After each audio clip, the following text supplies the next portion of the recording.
আসলে আউলিয়া কেরাম চিল্লা মসজিদে দিতেন না, দিতেন কই? পাহাড়ে। তো চিল্লাটা হবে কই?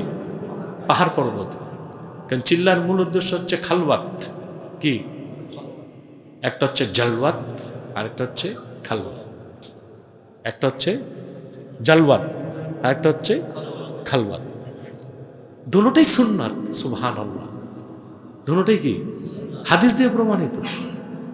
জালওয়াতটা কিভাবে প্রমাণিত? রাসূলুল্লাহ সাল্লাল্লাহু আলাইহি ওয়াসাল্লাম ইরশাদ করেছেন, লা তাযালু তাইফাতুম মিন উম্মতি যাহিরিন আলাল হক লা ইয়াদুররুহুম মান খাযালাহুম হাত্তা ইয়াতি আমরুল্লাহি ওয়া হুম কাযালিক। হাদিসটি বুখারীতে আছে, মুসলিমে আছে, মেশকাতে আছে, তিরমিজিতেও আছে। সকল প্রতিকূল পরিবেশে পরিবার, সমাজ, রাষ্ট্রে থেকে হকের পক্ষে কাজ করা, এটা জালওয়াত, এটা সুন্নাত। আরেকটা হচ্ছে খালওয়াত। খালওয়াতটা হাদিস দিয়ে প্রমাণিত। ইউশিকু আইয়াকুনা খাইরা মালিল মুসলিমি গানামুন ইয়াত্তাবিউ বিহা শাআফাল জিবাল ওয়া মাওয়াকিআল কাতরি ইয়াফিররু বিদীনিহি মিনাল ফিতান। এটা বুখারী শরীফের হাদিস। রাসূলুল্লাহ সাল্লাল্লাহু আলাইহি ওয়াসাল্লাম ইরশাদ করেছেন, এমন একটা সময় আসবে যখন আমার উম্মতের মানুষের জন্য সর্বোত্তম পাথেয় হবে বকরির পাল, যা নিয়ে তারা চলে যাবে পাহাড় পর্বতের চূড়ায় কিংবা বৃষ্টি পতিত হবার স্থানে, পালিয়ে যাবে দিনকে রক্ষা করার জন্য। এখানে দিন মানে ঈমান, দিন মানে এটা হচ্ছে খালওয়াত। তো চিল্লার উদ্দেশ্য কি? খালওয়াত।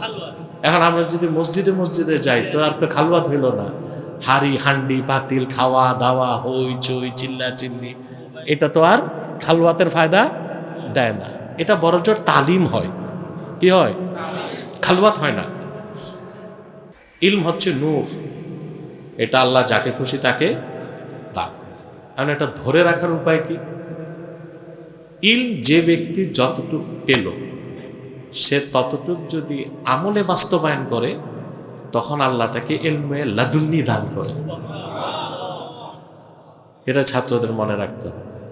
ইলম যেটা বান্দা যতটুকু অর্জন করে, সেটাকে সে যদি আমলে বাস্তবায়ন করে, তখন আল্লাহ তাআলা তাকে সেই ইলম দান করেন যেটা সে কখনো কোনো কিতাবে পড়ে নাই। সুবহানাল্লাহ। তাহলে এটা হচ্ছে একটা বিষয়। দ্বিতীয় হচ্ছে, এই ইলম সিনার মধ্যে যখন চলে আসে, এর শত্রু হচ্ছে দুইটা। কয়টা? একটা হচ্ছে কিবির, অহংকার। একটা হচ্ছে কিবির, অহংকার। আরেকটা হচ্ছে জুনুব, গুনাহ। মানুষ যখন খুব বেশি গুনায় লিপ্ত হয়, তখন আল্লাহ তাআলা ইলমের নূরকে তার থেকে সরায় দেন। আরেকটা হচ্ছে কিবির বা অহংকার। ইবলিসও ইলম অর্জন করেছিল, কিন্তু তার ইলমের সাথে তার অন্তরে কিবির ঢুকছিল। এই জন্য সে কি হয়েছে? বরবাদ হয়ে গেছে। আদম আলাইহিস সালাম ইলম অর্জন করছেন, ওয়া আল্লামা আদামাল আসমাআ কুল্লাহা। হযরত আদমের সিনায় ইলমের সাথে তাওয়াদু, বিনয় ঢুকছে। এই জন্য ইবলিস গুনাহ করার পর তওবা করে নাই। আদম আলাইহিস সালাম গুনাহ করছে বলবো না, বলতে পারি আমরা? হ্যাঁ, তা আল্লাহ যে বলছেন ফাআসা আদম রাব্বাহু ফাগাওয়া, ওটা আল্লাহ বলছেন, আমি তো বলতে পারি না। বলতে পারি? এটাই অনেক মানুষ বুঝে নাই। কোরআন শরীফে আসছে আদম নাফরমানি করছে, তারপরে পথভ্রষ্ট হয়েছে। আরে কোরআন শরীফে যে আছে কথাটা কার? কার ন্যারেশন? আমি এমনি বলতে পারি আল্লাহ কোরআন শরীফে বলছেন আদম এটা করছে, আমি সিদ্ধান্ত হিসেবে বলতে পারি না আদম এটা করছেন। ঠিক না? আমরা এতটুকু বলতে পারি তিনি ভুল করেছেন। ইবলিস ভুল করার পর তওবার পথ বেছে নেয় নাই, কারণ তার ইলমের সাথে ছিল কিবির। কি ছিল? আদম আলাইহিস সালাম ভুল করার পর তওবা করছেন, কারণ তার ইলমের সাথে ছিল তাওয়াদু, বিনয়। তা তোমাদের যে জিনিসটা খেয়াল রাখতে হবে, ইলম যত অর্জন হবে তত তাওয়াদু লাগবে। কি লাগবে? সেজন্য সোহবত লাগবে, আল্লাহওয়ালাদের সোহবত লাগবে। হযরত ফখরুদ্দিন রাজি যখন নাজমুদ্দিন কোবরা রহমতুল্লাহর সোহবতে গেলেন, তো ফখরুদ্দিন রাজির মধ্যে কিছুটা ইলিমের উত্তাপ নাজমুদ্দিন কোবরা অনুভব করছেন, কিছুটা। এত বড় বুজুর্গ হাস্তি ফখরুদ্দিন রাজি রহমতুল্লাহ, তার ক্ষেত্রে আমরা বলবো না যে অহংকার ছিল, ইলিমের উত্তাপ। তা নাজমুদ্দিন কোবরা বলছেন, তুমি 40 দিন কিতাব ধরবা না, 40 দিন কোনো কিতাব ধরবা না, তুমি যে অমুক পাহাড়ে চিল্লা দাও। কি দাও? এটা ঘুরে ঘুরে চিল্লা না, পাহাড়ের চিল্লা। আসলে আউলিয়া কেরাম চিল্লা মসজিদে দিতেন না, দিতেন কই? পাহাড়ে। তো চিল্লাটা হবে কই? পাহাড় পর্বত। কারণ চিল্লার মূল উদ্দেশ্য হচ্ছে খালওয়াত। কি? একটা হচ্ছে জালওয়াত আর একটা হচ্ছে খালওয়াত। একটা হচ্ছে জালওয়াত আর একটা হচ্ছে খালওয়াত। দুটোটাই সুন্নাত। সুবহানাল্লাহ। দুটোটাই কি? হাদিস দিয়ে প্রমাণিত। জালওয়াতটা কিভাবে প্রমাণিত? রাসূলুল্লাহ সাল্লাল্লাহু আলাইহি ওয়াসাল্লাম ইরশাদ করেছেন, লা তাযালু তাইফাতুম মিন উম্মতি যাহিরিন আলাল হক লা ইয়াদুররুহুম মান খাযালাহুম হাত্তা ইয়াতি আমরুল্লাহি ওয়া হুম কাযালিক। হাদিসটি বুখারীতে আছে, মুসলিমে আছে, মেশকাতে আছে, তিরমিজিতেও আছে। সকল প্রতিকূল পরিবেশে পরিবার, সমাজ, রাষ্ট্রে থেকে হকের পক্ষে কাজ করা, এটা জালওয়াত, এটা সুন্নাত। আরেকটা হচ্ছে খালওয়াত। খালওয়াতটাও হাদিস দিয়ে প্রমাণিত। ইউশিকু আইয়াকুনা খাইরা মালিল মুসলিমি গানামুন ইয়াত্তাবিউ বিহা শাআফাল জিবাল ওয়া মাওয়াকিআল কত্রে ইয়াফিররু বিদীনিহি মিনাল ফিতান। এটা বুখারী শরীফের হাদিস। রাসূলুল্লাহ সাল্লাল্লাহু আলাইহি ওয়াসাল্লাম ইরশাদ করেছেন, এমন একটা সময় আসবে যখন আম্মার উম্মতের মানুষের জন্য সর্বোত্তম পাথেয় হবে বকরির পাল, যা নিয়ে তারা চলে যাবে পাহাড় পর্বতের চূড়ায় কিংবা বৃষ্টি পতিত হবার স্থানে, পালিয়ে যাবে দিনকে রক্ষা করার জন্য। এখানে দিন মানে ঈমান, দিন মানে এটা হচ্ছে খালওয়াত। তো চিল্লার উদ্দেশ্য কি? খালওয়াত। এখন আমরা যদি মসজিদে মসজিদে যাই তো আর তো খালওয়াত হইল না, হাড়ি হান্ডি পাতিল খাওয়া দাওয়া হই চই চিল্লা চিল্লি, এটা তো আর খালওয়াতের ফায়দা দেয় না। এটা বড়জোর তালিম হয়। কি হয়? খালওয়াত হয় না। তো নাজমুদ্দিন কোবরা দেখছেন যে ফখরুদ্দিন রাজির এলেমে তাপ আছে, বলছে তুমি 40 দিন কিতাব ধরবা না, তুমি পাহাড়ে অমুক পাহাড়ের গুহায় যে মুরাকাবা মুশাহাদা করো। 40 দিন পার হইতে পারে নাই, 30 দিন পার হওয়ার পরই আর ওনার সহ্য হয় নাই। ফখরুদ্দিন রাজি তাফসীর লেখা শুরু করছেন আর লিখে ফেললেন পৃথিবীর বিখ্যাত তাফসীর মাফাতিহুল গায়েব। 40 দিন পুরা হয় নাই, ও যে 30 দিন করছে, এটার বরকত আছে। তো এই বরকতে আল্লাহ তাআলা থেকে অফুরন্ত ইলমের নেয়ামত দান করলেন, তিনি বিখ্যাত তাফসীর লিখে ফেললেন। কিন্তু তিনি নাজমুদ্দিন কোবরার কাছে বায়াত নিতে পারেন না।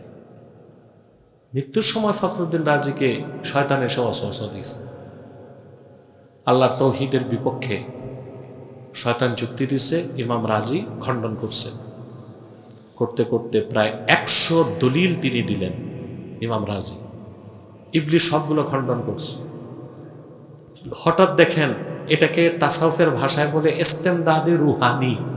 ইস্তেমদাদে রুহানি। হঠাৎ দেখেন নাজমুদ্দিন কোবরা এসে বলতেছেন রুহানি ভাবে, ফখরুদ্দিন তুই ইবলিসে বল বিনা দলিলে আল্লাহ এক। ইবলিস ভেঙে গেছে। কিছু সময় সোহবতের এটা ফল পাইছে, ঠিক না? তাহলে এলেমের শত্রুকে না, কিবির, অহংকার। 2 নম্বরটা হচ্ছে জুনুব, গুনাহ।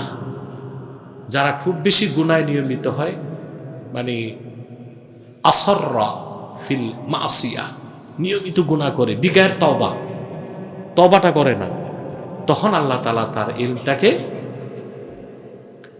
মাসলুব করে দেয়, সলব করে দেয়। তো তোমাদের কাছে আমার নসিহত থাকবে, গুনাহ তো হতেই পারে, কিন্তু তাৎক্ষণিক তওবা করে নিতে হবে আর গুনাহের পরিমাণ কমাতে হবে। আর দ্বিতীয় হচ্ছে বিনয় বা তাওয়াদু।